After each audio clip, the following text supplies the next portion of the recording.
అనగనగా ఒక అడవిలో కుందేలు, తాబేలు ఇద్దరు స్నేహితులు. నేను చాలా వేగంగా పరిగెడతాను. నువ్వు చాలా నెమ్మదిగా నడుస్తావు అని కుందేలు ఎప్పుడూ తాబేలుని ఎగతాళి చేస్తూ ఉంటుంది.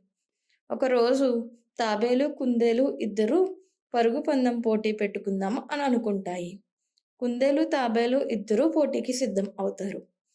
పోటీ మొదలవుతుంది. కుందేలు చాలా వేగంగా పరిగెడుతుంది. కానీ తాబేలు చాలా నెమ్మదిగా నడుస్తుంది. కొంత దూరం వెళ్ళాక కుందేలు తాబేలును చూసి ఇలా అనుకుంటుంది. తాబేలు చాలా నెమ్మదిగా వస్తుంది. నేను చాలా వేగంగా ముందుకు వచ్చేసాను. నన్ను చేరుకోవడానికి చాలా సమయం పడుతుంది తాబేలుకి అని అనుకుంటుంది.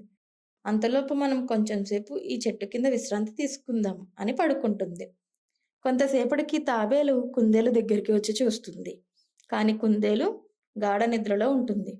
సరే అని తాబేలు నడుచుకుంటూ ముందుకు వెళుతుంది. హఠాత్తుగా కుందేలుకు మెలకువ వస్తుంది.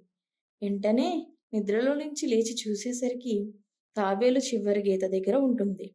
అది చూసి కుందేలు వెంటనే గబగబా పరుగుపెడుతుంది. కానీ కుందేలు వచ్చేసరికి తాబేలు గీత దాటి విజయం సాధిస్తుంది. ఈ కథలోని నీతి ఏమిటంటే, ఎవరి శక్తిని ఎప్పుడూ తక్కువ అంచనా వేయకూడదు. అలాగే జీవితంలో గెలవడానికి వేగం కన్నా నిదానమే ప్రధానం.